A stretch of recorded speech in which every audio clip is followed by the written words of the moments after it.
You're listening to the Hour of the Time. I'm William Cooper. Folks, tonight I'm going to embark on a course from which there is no return. It is important that you learn the information that I'm going to begin to impart to you tonight. And yes, it is a part of the Mind Control series. It's also a part of the history of the Illuminati in this nation. And it will explain an awful lot of things to you that have never been explainable before. It's going to explain to you the link between the lodges of the Illuminati, the intelligence community, and the underworld. It is extremely dangerous what I'm embarking upon, simply because so many people who have attempted to reveal this history previously have been killed in the process of doing it. I have no fear, and I will finish what I start, or someone will, because it needs to be done. Tonight I begin to narrate to you a special report of the Executive Intelligence Review entitled The Ugly Truth about the ADL.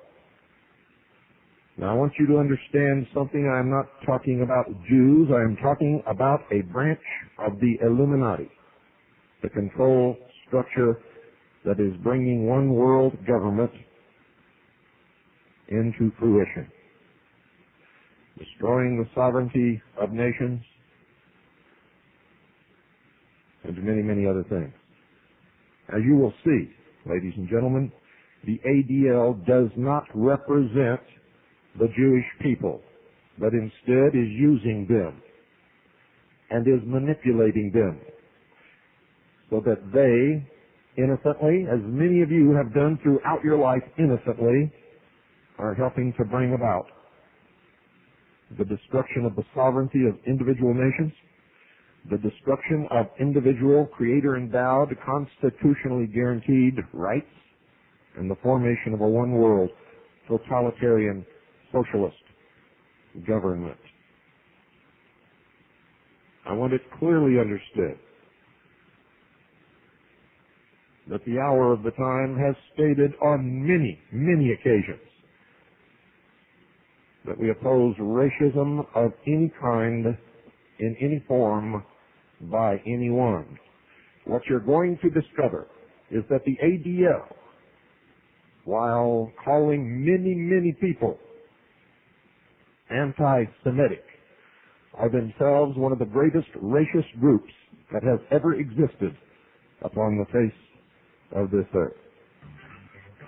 On April 14th, 1865, the day President Abraham Lincoln was shot, will live forever, ladies and gentlemen, as a day of infamy for American patriots and lovers of freedom all over the world.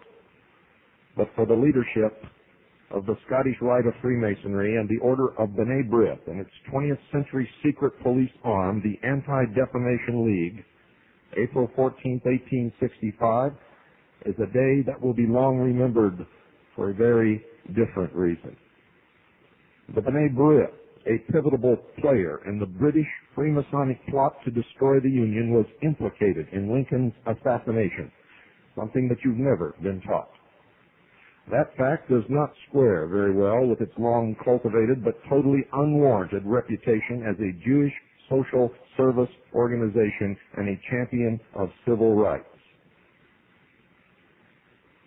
For that reason, B'nai B'rith and the ADL have gone to great lengths, ladies and gentlemen, to bury that history and much, much more. Simon Wolf, 1835 to 1923, was the Washington, D.C. lawyer for the Order of B'nai B'rith during the entire period of the United States Civil War. He would later head the International Order of B'nai B'rith for many years. In 1862, Wolf was arrested by Lafayette C. Baker, the chief of detectives for the city of Washington, D.C., and later Lincoln's chief of the United States Secret Service, on charges that Wolf was involved in spying and blockade running on behalf of the Confederacy. Baker arrested Wolf who was the attorney representing a number of Jews accused of spying for the South on the grounds that he was part of a conspiratorial organization working on behalf of the secessionist cause behind the lines in the nation's capital. The conspiratorial organization named by Baker was the B'nai B'rith.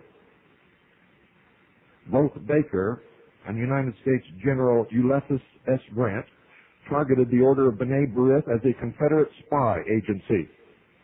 Upon taking command of the Western Front in 1862, General Grant issued Order Number 11, which expelled all Jews from the military district within 24 hours of its implementation.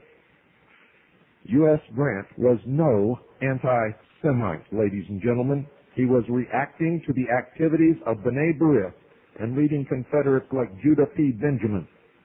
Lincoln, however, cognizant of the need to avoid blanket attacks against religious or ethnic groups, rescinded the order, which was the proper thing to do, for all Jews are not members of B'nai B'rith, and B'nai B'rith was not solely at guilt.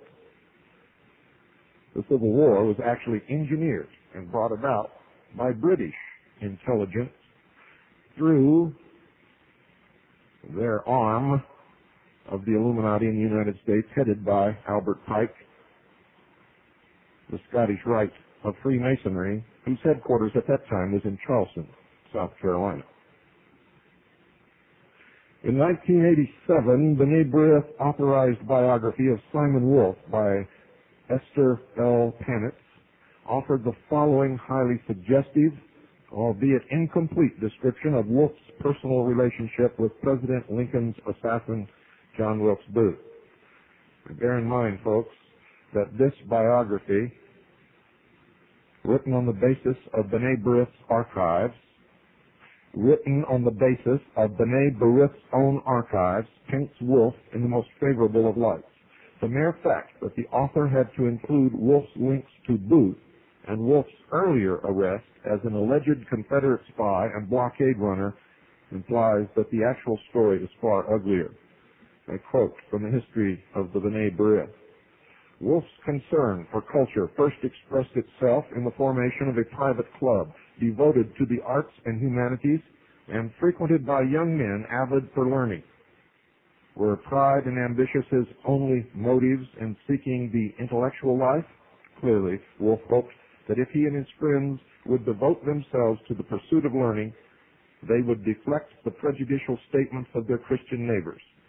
Wolf was upset that terms such as money changers, cotton traders, and clothes dealers had become words of reproach. Locally, the group's theatrical productions received a good press. Wolf, who would often play the ghost in Hamlet or Shylock in The Merchant of Venice, bore an uncanny resemblance to John Wilkes Booth, Lincoln's assassin. Earlier in Cleveland, Booth had joined Wolf and Piazzotto in dramatic performances. Years afterward, Wolf remembered that he had met Booth once again at the Willard Hotel on the morning of the day Lincoln was shot. There at the bar, Booth explained that Senator John P. Hale's daughter had just rejected his marriage proposal. Wolf attributed Lincoln's murder to this personal tragedy in Booth's own life. Wolf also recalled that once he sat for a picture entitled, quote, "The Assassination of President Lincoln," end quote. In his own book, ladies and gentlemen, entitled Presidents I Have Known, Wolf says that he and his longtime acquaintance John Wilkes Booth did some drinking together at the Willard Hotel on the day Booth shot Lincoln. Wolf's and a second leading B'nai B'rith figure, Benjamin Piazzotto's dealings with John Wilkes Booth were hardly cultural. Nor could Wolf have possibly believed that Abraham Lincoln was killed because of John Wilkes Booth's unrequited love affair. Even John Hinckley, the would-be assassin of President Ronald Reagan, was declared insane when he tried to peddle the line that he had tried to kill Ronald